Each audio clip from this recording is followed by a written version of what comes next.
So we're going to dive right in. I am going to give you this reminder. We sent it out in the app last week. You do not have to join the challenge, but if you want to join the challenge, it is complimentary to you as a Fitme client.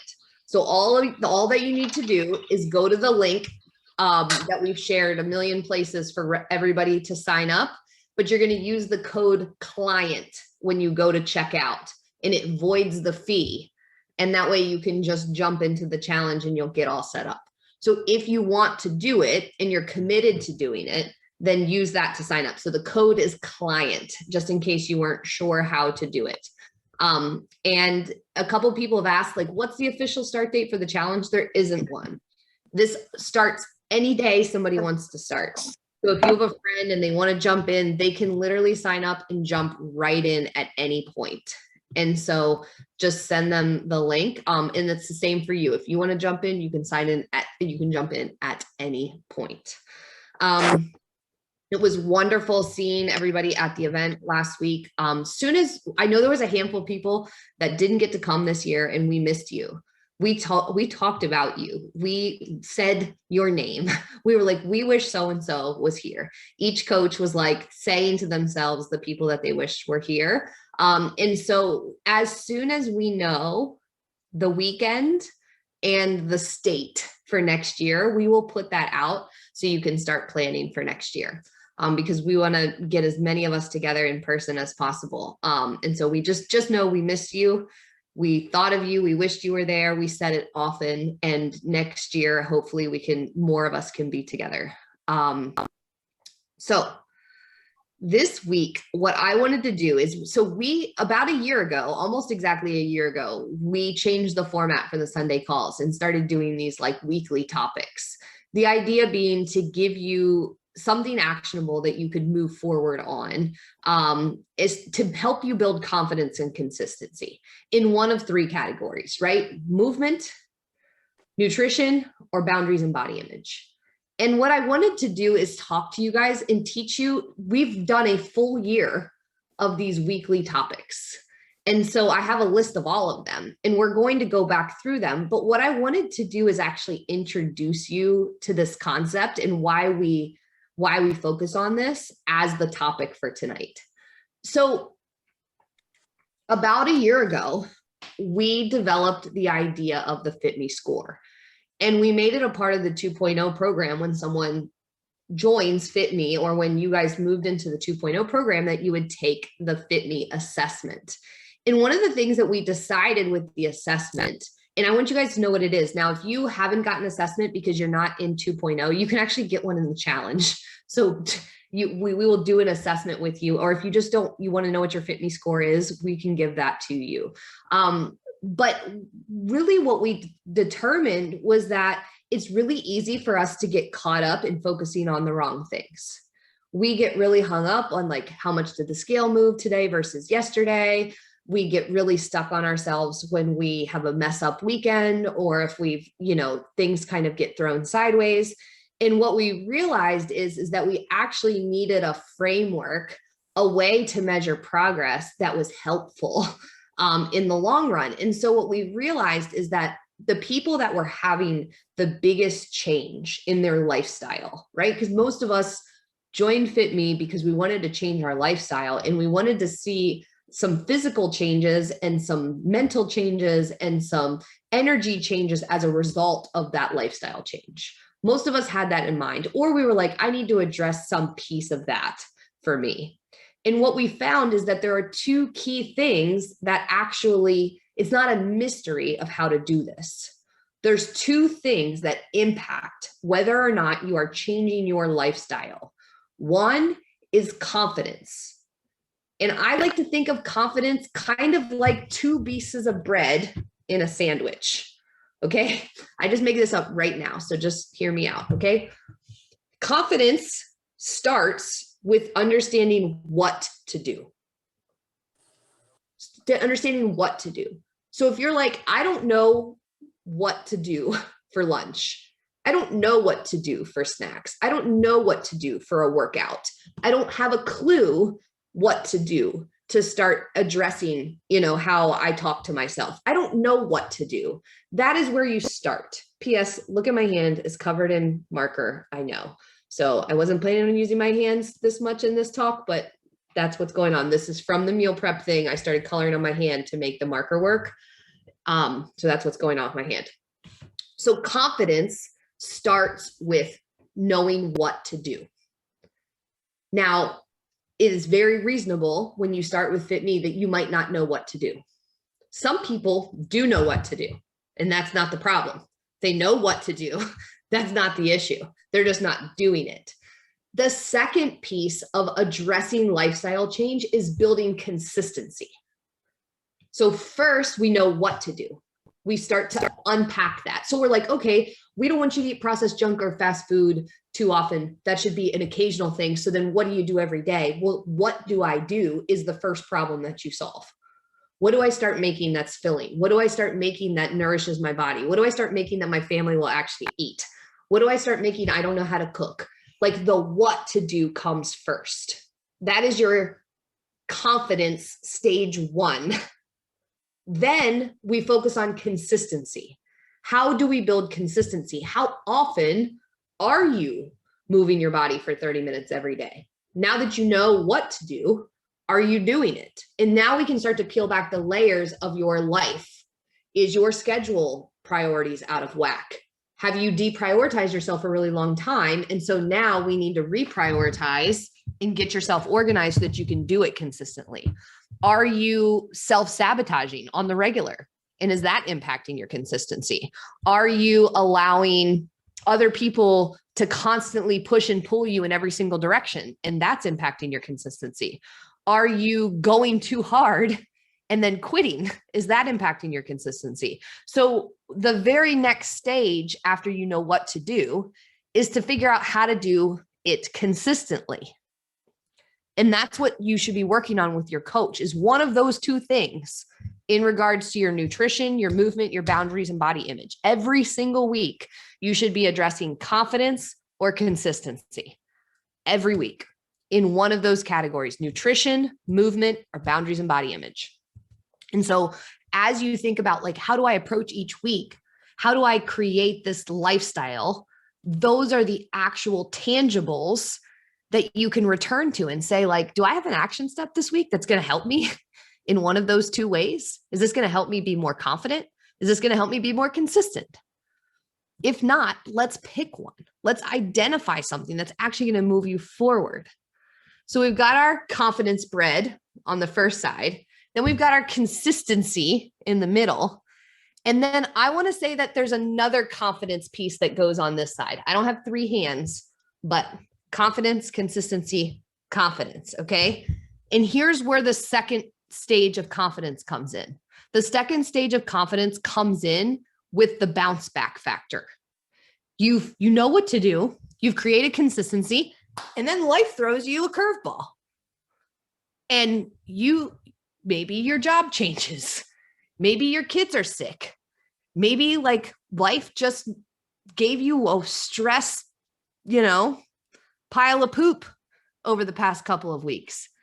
Maybe something awesome happened and you go on vacation and you had the best time with your family ever, and it's just throwing you off.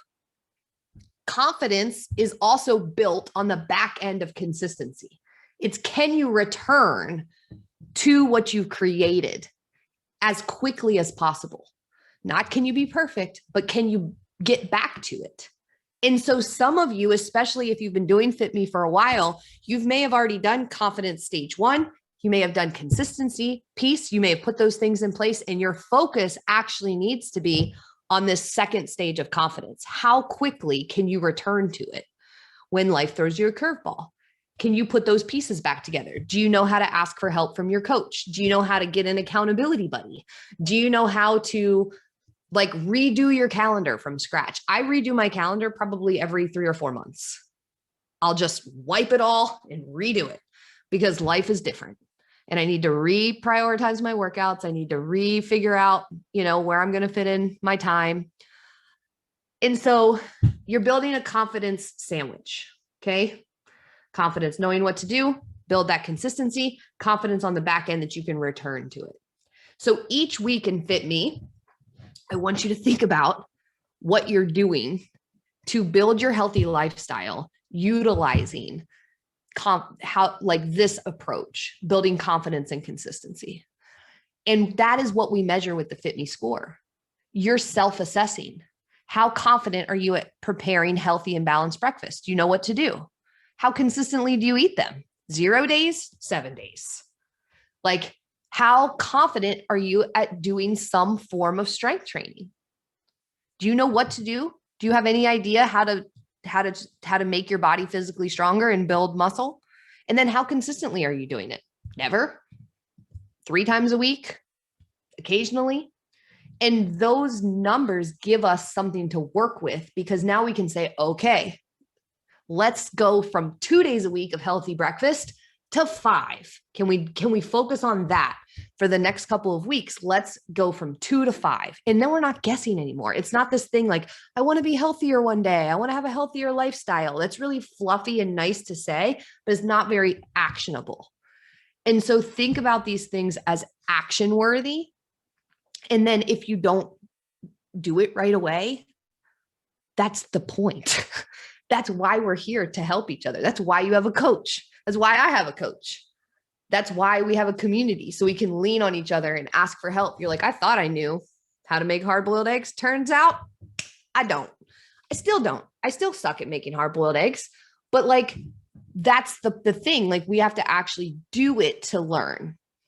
You can read a book about how to play baseball. A book will tell you the positions on the field. A book will tell you how to swing a bat.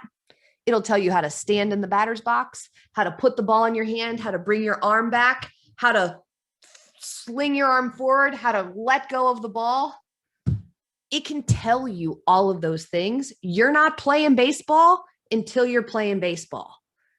You got to pick the ball up and start swinging the bat, even if you suck at it.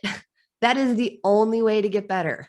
So if you're like, I really suck at seasoning food, time to play baseball, pick up the bat. Let's swing. That way your coach can help you. We have so many people. I don't know what's wrong with my brain today, guys, because I'm like, it's like Fitme comedy hour. Leah's laughing at me. I see her face. But for real, like, you can think about how to do a deadlift. You can read a book on it. You can watch YouTube videos. It's time to play baseball. Pick up the bar. Sign up for the gym. Go there. Send a video to Coach Tabby. Be like, does this look janky to you? Like, how do I make this deadlift better? Once we start doing it, that's where the magic happens. And so I think that covers what I wanted to go over on, like, as the topic for the week. And I want this to help you focus each week, to give you clarity on what you should be utilizing your coach in the community for, is like, how do I build more confidence and consistency in these categories: nutrition, movement, and boundaries and body image. And if you're waiting and thinking about it, it's time to do it. And that's how you're really going to learn. And that's how your coach is going to be able to help you. When I coached in person all the time, somebody would tell me, I'm really struggling with X, Y, and Z. And the very first thing I would say is, let me see it. And I would watch, and they would be like, they didn't want to show me, but I was like, let me see it. I can't help you unless I can see what's hard. I want to see what's going on, because what you think is hard might not actually be hard. That's the beautiful thing about having a coach. We're like, actually, because you might say, I really suck at consistency because of X, Y, and Z. But when your coach is able to ask you a couple questions, it might not be X, Y, and Z. It might be F that's actually messing you up. And you didn't even know. You didn't even see it. And the coach can see it because they're not living in your life. They have the privilege of being outside of your experience and looking in. And that is one of the most beautiful things about coaching, is you get to look in from a different perspective and see things that it's difficult to see yourself. And so that's another reason why it's important to do it, and then to have those conversations with your coach, is because sometimes what we think is the issue isn't the issue. And then we can address it in a new way that we've never even thought of, or that we might have been overlooking. So what are your questions? What are your thoughts around this topic? Does this help? Is this confusing? What do you guys think?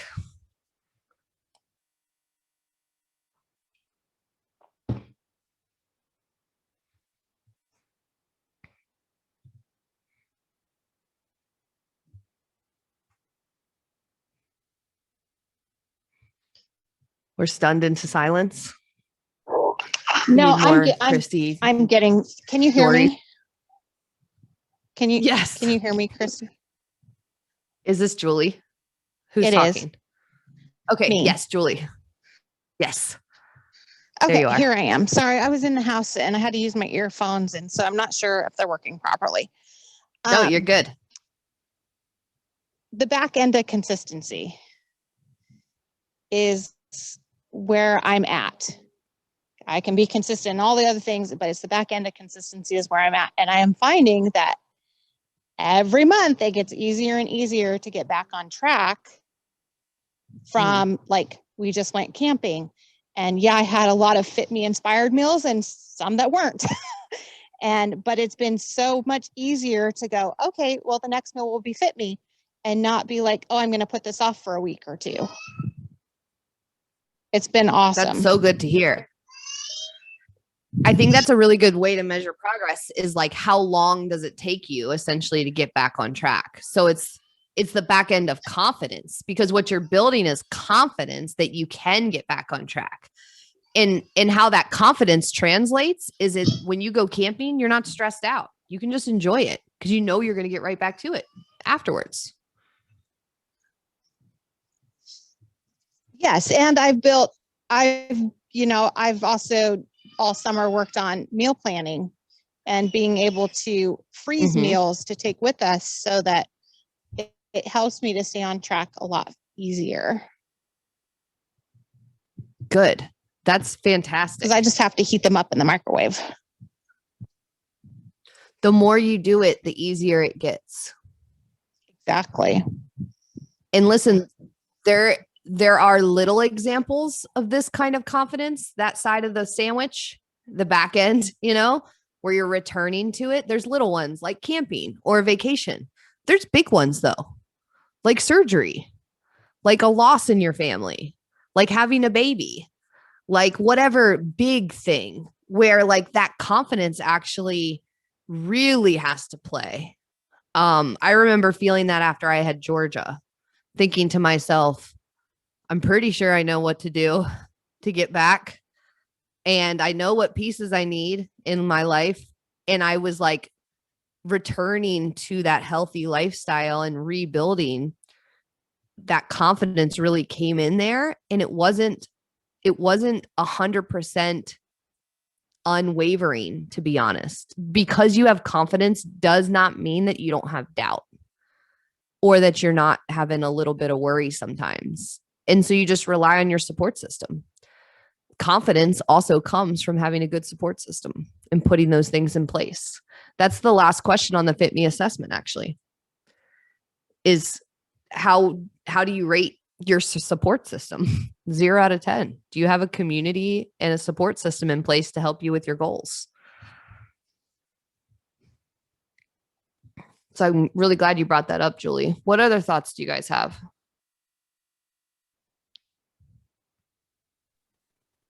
I think for me, I can apply it to the challenge because I think, first it was like, there's no way I could do this. Not in 6 weeks. My life's too crazy. It's not, this is just an overwhelming part of my life. But I'm thinking that even though I know that it's probably going to take me longer than 6 weeks, I kind of am looking ahead and it's like, well, maybe my challenge is I start again. Like I see how long this time takes. And then I start the challenge again and then see how long, and that can a longer span of time rather than week by week. Cause I look at the big picture. I think that's a great way to think of it, Megan. Honestly, I know that Chelsea, she's on here, she's doing the challenge for the second time. And really it's just a consistency game. That's all that it is. And so and it's based off of this rebuild concept, to be honest, because I've coached enough people that I found that it was very difficult sometimes to commit to like, I'm going to work out 4 times a week when you're trying to put the pieces together. That commitment felt like pass fail. It was like, well, this week only got 2 in. So, and like you would feel sad about it because you wanted to get in 4 and you only got in 2. And so when I was coaching people and we were trying to put the pieces in place, I found it was a much more effective strategy to say, I want you to work towards 10. I want you to do 10 workouts. I don't care how long it takes you. I want you to do 10 and build that routine up. And so that's kind of what it is, Megan. It's the perfect way of saying it is like, if you're going to shoot to get in 50 workout or movement sessions and 100 Fitme plates in 6 weeks of meal prep, that's a big goal. So, if you can get it in 6 weeks, great. But if it takes you 10, great. You still did it. And then if you do it again, you can see again. Your cat wants you to pick it up. I don't know if it's a boy or a girl. It was like literally jumping into your arms. But I think that's a great way of looking at it. And I like your long-term mindset of like, this is going to be my first go, and then I'm going to see.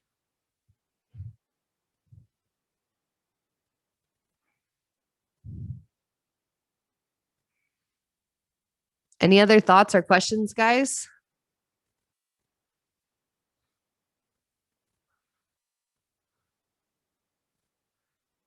Awesome. Well, let's take a quick pick. Coaches, when you listen to the replay of this, if you're not here live or if you're listening, this call is super important because this basically explains the method behind the madness for everyone. So if you are listening to the replay, I want you to make sure that every single person listens to this replay this week, because this one's important. Oh my gosh, baby. Okay, let's take a quick pick, guys. All right, ready? Oh man, I've got so many Post-its on my thing. 1, 2, 3, cheese. Sweet. You guys have a fantastic week. Reach out if you need anything. We are here to support you. And thanks so much for plugging in. And I will see you guys next week. Bye.